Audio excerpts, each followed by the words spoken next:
a mother of a almost 3 year old, California reopening on June 15th probably won't change much about how we're already behaving. Even though my partner and I have already been fully vaccinated, we will continue to mask in public spaces and at work. We are lucky enough to have my mom to watch our daughter during the day when we're at work, so we don't have to worry about daycare at the moment. But we are also limiting playdates to those families who have fully vaccinated parents. We aren't afraid of our daughter getting super sick or hospitalized, but we are conscious of the potential spread of the virus to those who wouldn't be as lucky. And while the risk is low, we are also considerate of the long-term health complications that come from getting sick from COVID-19. And as a parent, we're doing our best to minimize that risk to our child. What's your name? Marley. How old are you? 11, soon to be 12. And what do you think about California reopening today? I think it's good and bad because large events that are indoors, you should still have to wear a mask because you're close to people and there's a lot of people if it's full capacity.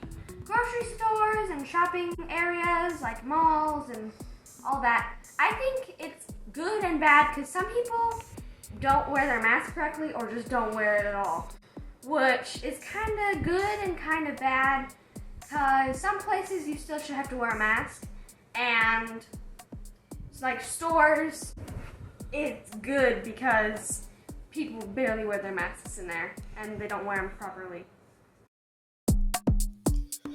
Beams, y'all. I'm Andrew Defy, aka the Gorilla Poet Laureate, aka the Hoodie God, aka Spittin' Quarantino, aka I wear my sunglasses at night because my eyes are as sensitive as my heart is, y'all. And welcome to Masked Up Unmasked for the first time officially. How are y'all feeling about it? We feel a lot of different ways based on our experiences, so I just want to make sure that we are extending maximum grace to both ourselves and others as California reopens and we hit reset on our daily lives, y'all.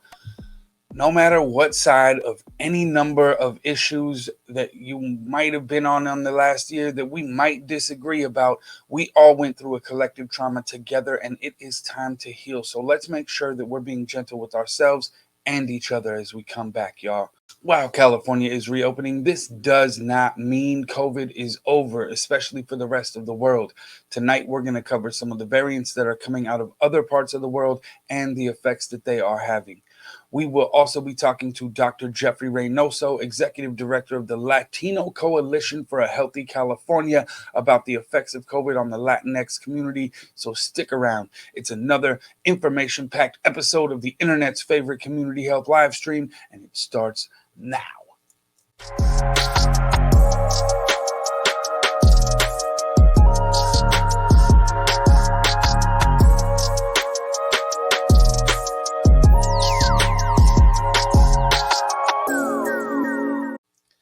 If you don't know by now, I'm not sure where you've been, but California is back open. Mask mandates are a thing of the past, at least if you're vaccinated and not a liar. Governor Newsom was out in Universal City yesterday to make the big announcement. Here's some coverage from ABC 7. The full reopening of the California economy. We are here, June 15th, to turn the page, to move beyond capacity limits, to move beyond these color coding, move beyond social distancing and physical distancing. And yes, as you saw me walk up the stage, move beyond mask. And the governor and other officials here say that the vaccination efforts do not end now. They're now trying to reach out to some of those hard-hit communities, some of the hard-to-reach communities, to try to get as many people as possible vaccinated.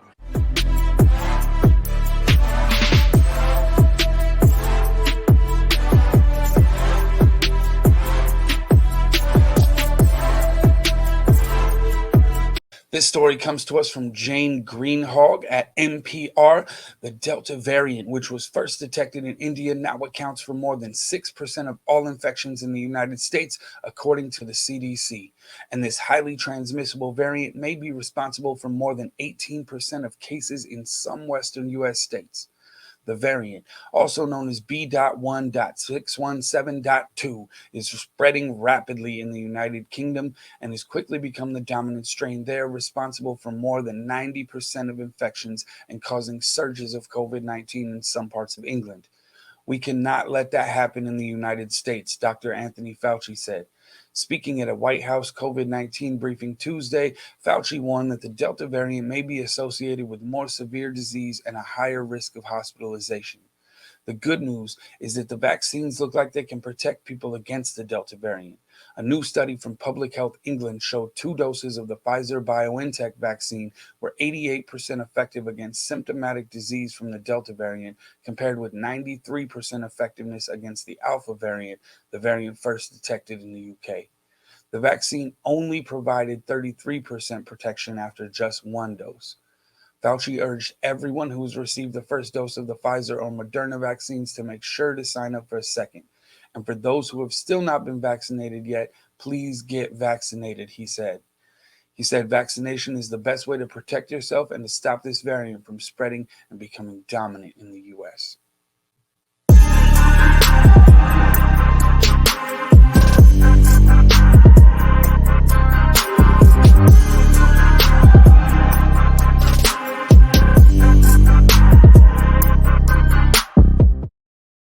So we keep talking about all these variants, but what are variants and how do they work? Let's dig a little deeper into that with our friends at Nature Video in this week's It's Called Science. Viruses multiply by copying their genomes over and over. But like an old photocopier, these copies aren't always perfect. Each of these imperfect copies is a variant. Normally, the imperfections or mutations don't change how the virus behaves, and they can often make it less successful than the original strain. But very rarely, mutations can change the virus in some important ways. It could become more infectious or more able to avoid the immune system. The more a virus is allowed to replicate unchecked, the more chance it has to accumulate these rare, beneficial mutations. That can occur when viruses are allowed to spread quickly through a population, or if they encounter a host that's less able to fight them, such as people with compromised immune systems from medical treatment, or those who are HIV positive. If a particular set of mutations makes a variant more successful, it might become more prominent than others, and that's when it gets noticed. Epidemiologists may even decide to label it a variant of concern, like the examples identified in Brazil, South Africa, and the UK.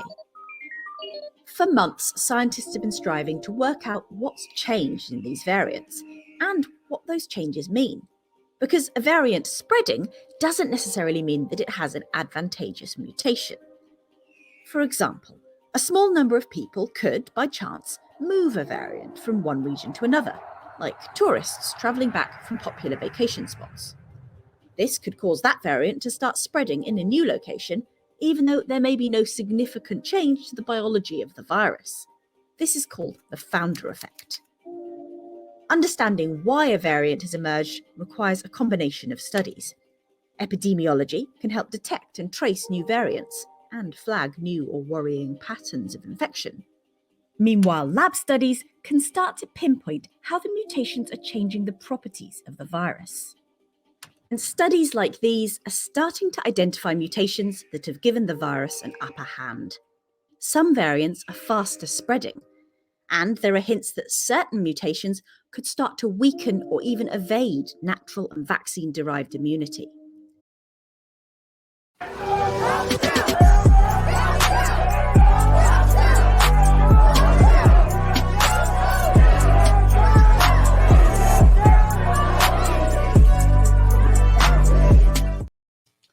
As our guest, Dr. Jeffrey Reynoso, will tell us tonight, the Latinx community was hit especially hard by COVID-19, but why are they more susceptible than their white counterparts to the virus? As always, structural racism goes deep. Check out this video from Now This. It matters because people with common health problems like uncontrolled high cholesterol or obesity or diabetes also have a weak immune system. Any person you know with uncontrolled diabetes, high cholesterol, and obesity are at higher risk of not only getting COVID, but also have a weaker immune system to fight COVID. And we know that many people of color happen to have higher rates of high cholesterol, obesity, and diabetes. Putting this all together, Communities of color have higher rates of health problems, which lead to a weaker immune system, which leads to higher risk of COVID infection and a higher risk of death. So why is this important? Racism. Racism is one reason why people of color end up with these underlying health problems in the first place. And therefore, racism increases your risk of COVID-19 infection. I'll explain how. Act 3. How does racism increase a person's risk of dying from COVID-19? I think we all agree that experiencing racism is stressful. And increased stress happens to increase your risk of diabetes, obesity, and high cholesterol. Stress does this by activating the fight, flight, or freeze system, which is the same pathway in our brain that was designed to be used when we face danger, like running away from a tiger. When the fight, flight, or freeze pathway is activated, it releases stress hormones. One of the most well-known is called cortisol. These stress hormones increase the risk of high cholesterol, obesity, and diabetes by telling your body to recruit sugar, which causes diabetes, and fat molecules, which causes high cholesterol. High amounts of sugar and fat in the blood lead to obesity. So stress hits the on switch, so the fight, flight, or freeze response is turned on longer than it should be. And if the fight, flight, or freeze response is turned on longer than it should, so are the hormones which dysregulate the whole system. Stress hormones end up being released when they shouldn't be, leading to increased recruitment of fat, sugar, and other unhealthy body responses because the brain thinks you're in danger and you don't have energy to waste to break these things down. So experiencing racism increases the fight, flight, or freeze system, which increases the risk of getting high cholesterol, obesity, and diabetes. And experiencing racism increases stress, which leads to increased risk of these health problems. And because people of color have higher rates of these health problems, they're at higher risk of infection of COVID-19 and a weakened immune response to fight it off. Racism, y'all. Our guest tonight is the executive director of the Latino Coalition for a Healthy California and has worked on health equity and social justice issues for the past decade as part of the Uninsured Project, Governor Newsom's Master Plan for Aging Equity Work Group, and the California Department of Public Health's Community Vaccine Advisory Community. He was the first Latino to receive a Doctor of Public Health from the Harvard T.H. Chan School of Public Health and is dedicated to health equity for the Latinx community. Dr. Jeffrey Reynoso, y'all.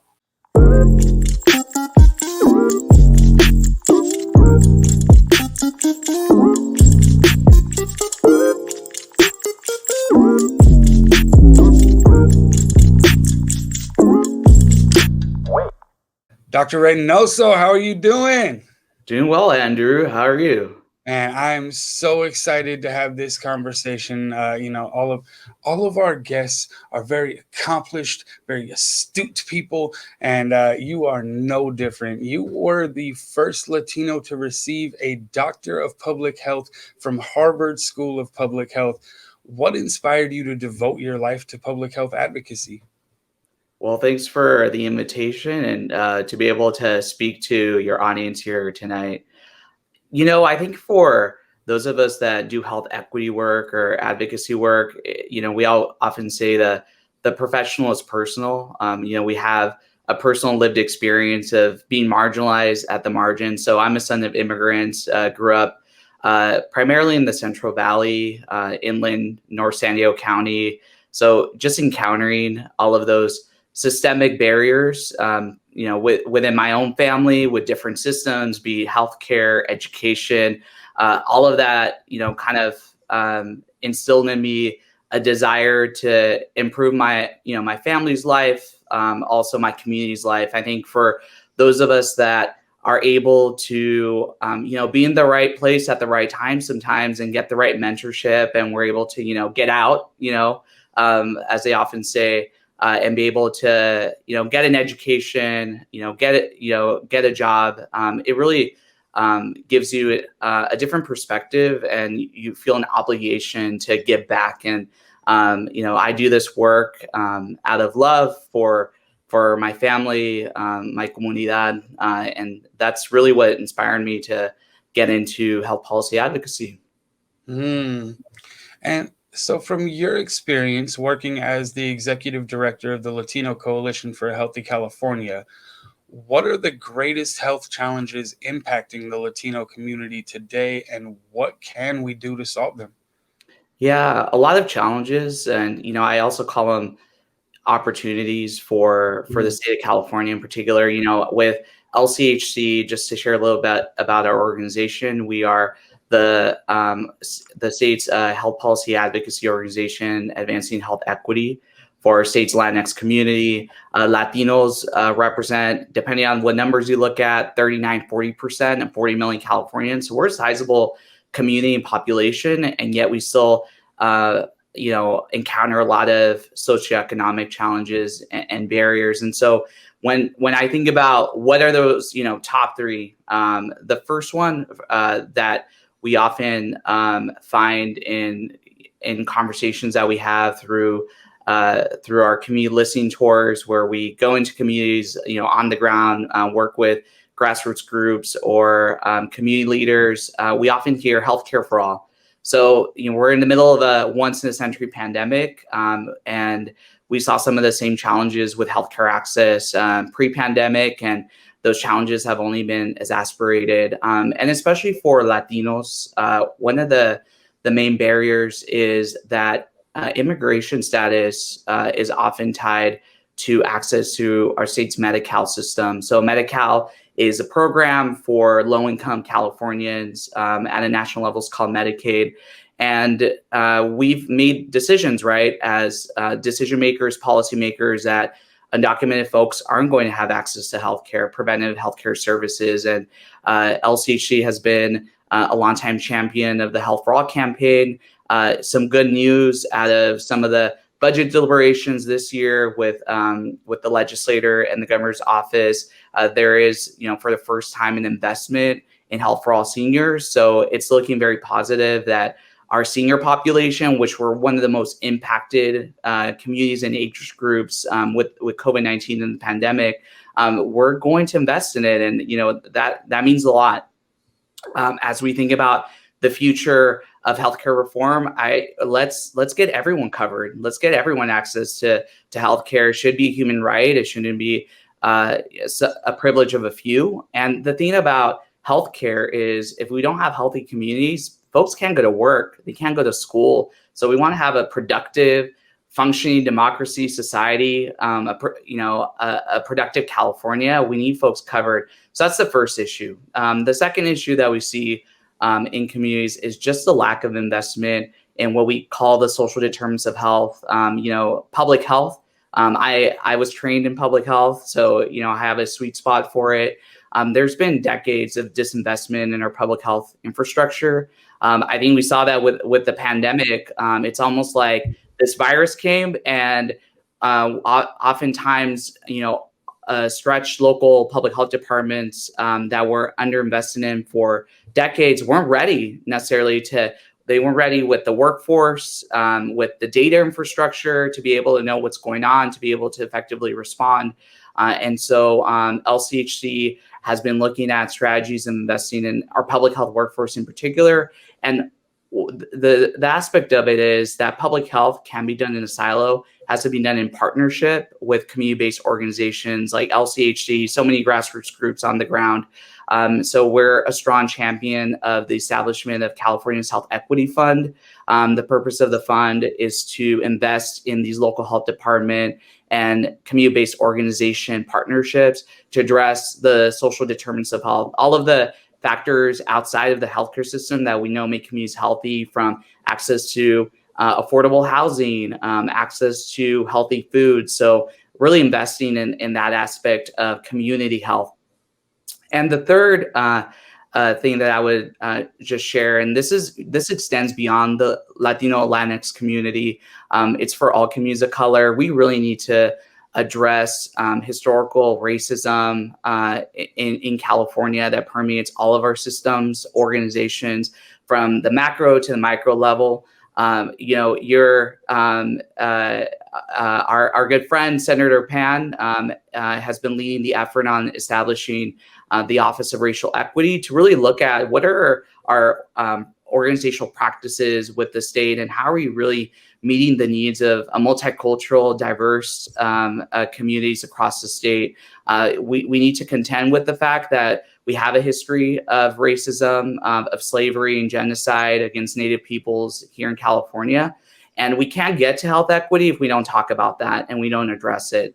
So those are, 3 issues, major issues. It's going to require all of us to be a part of that, the health equity movement. And LCHC has been leading with our coalition partners to ensure that we move forward in the right direction. And thank you for that leadership and for that blueprint of those 3 points themselves, like, gave us a great place to start, right? So you talked a bit about how the pandemic had affected the health of the Latinx community. Even before the pandemic, we saw the previous administration launch an attack on the Latinx and undocumented communities. How did the prior administration affect the well-being of these communities, before the pandemic and then even coming into the pandemic? Yeah, I think this is another kind of a personal point. I was working in healthcare. I was still in academia, and really what really motivated me to lead and come over to lead the Latino Coalition was the election of our former president and all of the vitriol, the hatred that came out of that, and ultimately the policy decisions that were made under the prior administration. I'll just highlight one that really caused a lot of fear and a chilling effect with Latino and immigrant communities, which was the public charge ruling. So the Trump administration basically wanted to make it harder for those community members that were already here to access benefits that they previously could, healthcare, food, housing benefits, all of these federal programs that our communities rely on. And what this caused was what we call a chilling effect across communities. So not that there wasn't a chilling effect before, but it only magnified it. And so we were hearing from community health centers that patients, entire families weren't showing up to their visits, to follow visits, because they were just fearful if they access healthcare that they deserved to access, that they would be rounded up by ICE, right? Or they wouldn't be able to apply for legal status here in the U.S. And so all of this caused challenges across healthcare and public health. And the thing about this is, when we think about public health, and when there was a change in administration, thankfully, with the last election, and then the pandemic hit, right? So on the one hand, we're telling immigrant communities and communities, Latino communities in particular, we don't want you to access services, right? We don't want you to come to the clinic, stay away. But then we're in the middle of a pandemic where we want folks to get tested, right, for COVID so that we can do the appropriate contact tracing. So how do you effectively manage a pandemic from a public health perspective when you just told, the messaging and the policies are saying you don't belong, we want you out of here, but at the same time, we know you live here, we know you contribute to the social fabric of our communities and society, and now we want you to get tested, and now we want you to be contact traced. It doesn't work that way, and so it's been multiple years of fighting against the public charge ruling and some other draconian policies. They wanted to dismantle the Affordable Care Act, which, by the way, the Affordable Care Act, often known as Obamacare, was the largest expansion of healthcare since Medicare and Medicaid were established back in the 70s in the United States. And for Latinos in particular, it was the greatest expansion. In California, we saw a 50% drop in the uninsured. So it was a huge, blessing for Latino communities. And the former administration said, we want to dismantle this law. We don't want, healthcare for immigrant communities, for Latino communities, and all communities that need access to healthcare. I think I was really personally energized and felt a lot of hope with all of the organizing that happened on the ground, grassroots groups, everyday people that stood up to some of these really hateful policies like public charge. And I think we were ultimately successful. Public charge, in the first 100 days of the new Biden administration was repealed. But now we have to do the work of spreading the word and educating our communities that that policy is no longer the law of the land. Mm-hmm. So let's talk about vaccine rollout in the Latino community for a minute. What barriers are you seeing to accessibility within the populations you serve? And then what steps is California taking, or should California be taking, to ensure equal access to the vaccines? Yeah, a really great question, really timely. I think we were all of us, right? We weren't expecting a vaccine to come so soon. So it was almost like a lifeline, a light at the end of the tunnel of what's been a really difficult year for a lot of communities, Black, Indigenous, Latino, other communities of color that were most impacted by COVID-19. And so I sit on the state's Community Vaccine Advisory Committee. So we've been providing input. It's a broad group of stakeholders across the state to provide input on the allocation. And to be honest, it's been a challenge. It's been a bumpy road. We're creating, a new system of rolling out a new vaccine and trying to make really difficult choices on who is prioritized among 40 million Californians. Some very difficult decisions. I think we won some important initial allocations. So after healthcare workers under the phase 1B, if you recall, some essential workers were prioritized, especially our food and ag workers. So we were really grateful that farm workers were prioritized. They've been working every day to make sure that we're all fed during the pandemic. And that was a huge win. But then, that's just the allocation piece. To your point, allocation doesn't necessarily mean access. So access means, working with the right players at a local level and combating a lot of the mistrust. I talked about public charge. That mistrust in government and systems still exists. And this is why, the state of California, to its credit, partnered with CBOs, community-based organizations. They partnered with Trusted Messengers, our group, other coalition partners that we work really closely with to really get the word out and the messaging at a local level and be able to overcome some of the barriers. But that being said, still a lot of challenges. In the initial days of the vaccine rollout, for example, you had to go on myturn.ca.gov, right? You have to, and what does that mean when you have to set up an appointment online? It means you have access to the internet, right? It means you have the literacy, the digital literacy skills to be able to sign up. And so we really provided that input to the state to think about what are some walk-up appointments that could be had, or working with CBOs to set up special vaccine mobile walk-up sites in neighborhoods that have been the hardest hit.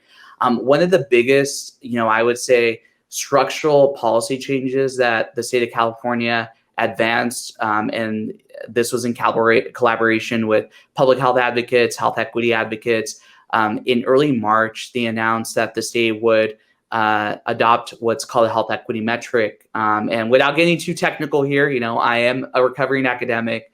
Without getting too technical, basically they adopted a metric that prioritized vaccines to the 400 highest need zip codes in the state. So, zip codes with the most poverty, lowest, educational attainment, had a lot of, those neighborhoods that we know were hardest hit by COVID-19. And, I think that policy change, when you look at the numbers of vaccines that were being allocated, you saw a reduction in the disparities, and you saw more vaccines at a local level go to those zip codes that were highest needs. And by virtue of that, we saw increased allocations to Latino communities. That being said, I looked at the figures just before this call. Something like 26% of those vaccinated so far are Latinx. So, I mentioned earlier, 40% of Californians are Latinx. So we still have double digit disparities. There's still a lot of work to be done. But we're working really hard, trying to get the word out, and supporting the state and providing that input, so they know how to best reach our communities, and working with CBOs, also ensuring that all the information that's going out is in language, is in culture. And by the way, one thing about the Latino community is that we're not a race, right? We're multiracial. We're also multilingual. So for example, a lot of the farm workers, they may not speak Spanish as a primary language. So you have to look into providing services, materials in indigenous languages. And so providing that insight to the state so that it can better serve our community has been, really important as we've rolled out the vaccine. And while we're talking about it, what message do you have for community members who may be hesitant about getting vaccinated? Yeah, so a lot of hesitation, just to start out, I think this is part of cultural humility. If someone's hesitant, right, I almost don't like to use the term, right, because I'm aware that there are systems in place that make folks distrustful of systems, right? So I think we need to start out with where people are at, asking the questions, answering those questions. There's a lot of good science behind it. As a public health professional, I've looked into the research, looked into the data. The vaccines are safe and effective. They're not going to implant a microchip in you. And so combating that misinformation is really important. But I'll just say more recently, what we've been hearing on the ground is that there's been a lot of challenges when you do go to a vaccine site. I've done it myself. They do ask you, right, for your identification. They do ask for an insurance card. And so the biggest message I want to get out there is the COVID-19 vaccine is free for everybody, regardless if you're insured, whether you have health coverage or not. And it's available to everyone, regardless of your immigration status. And it's not going to affect you, your family. The information is personally identifiable information within HIPAA regulations. It's not going to be shared with ICE. So, go out there, get your vaccine. If you have questions, reach out to those trusted CBO, community-based organization partners from trusted sources, and get your questions answered. All right, Dr. Reyno. So I got one more question for you. All right. It is the question that I ask everyone that comes on this show. Where are you finding your joy these days? Really love this question. It actually reminds me of my undergrad days at UCLA. I had a professor, one of my favorite professors, Teo Ruiz. He would always write at the end of every exam or paper assignment, "Do not postpone joy." And, I've really taken that motto, as something to live by in my life. Life is hard, but we have to find joy, in the midst of tragedy. For me, I think what gives me joy on a personal level is being able to still call up my parents, family members, many of them who were essential workers. We all survive. We're all survivors of the pandemic. And so being able to just have my family around me after a once in a century pandemic brings me a lot of joy. I think at a, more policy systemic level, I've felt so much joy just hearing the acknowledgement of what an essential worker is. For so long, there's been so many categories of workers: farm workers, restaurant workers, domestic workers that have been honestly invisible to policymakers, decision makers, to all of us. We've taken them for granted. And I think if anything with this pandemic, taught any of us is that, they're essential and they should be compensated and they should be acknowledged. Their dignity of work matters. So that brings me a lot of joy. I think we're seeing a shift in the conversation, and I'm hoping some policy actions to recognize that. Oh yeah. Let's get all of our essential workers paid like they just put all of us on their back and carried us through a global pandemic, man. It's so much love for all of those folks out there. And so much love for you. Thank you for coming through and having the conversation with us and offering so much insight into the Latinx community and what's going on right now in the wake of this pandemic.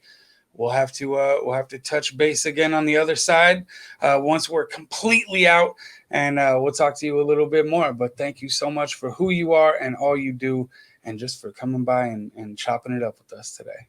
Thanks for having me. That brings us to the end of another episode of Masked Up. We want to thank the half the internet that tunes in every week. We couldn't do it without y'all. I'm Andrew Defy. As always, shout out and big thanks to Netta, Allison, and the rest of the Masked Up show crew. Like Mozzie said, health is wealth, and I need my bag. Remember, y'all, health doesn't come from a pharmacy. Till next time.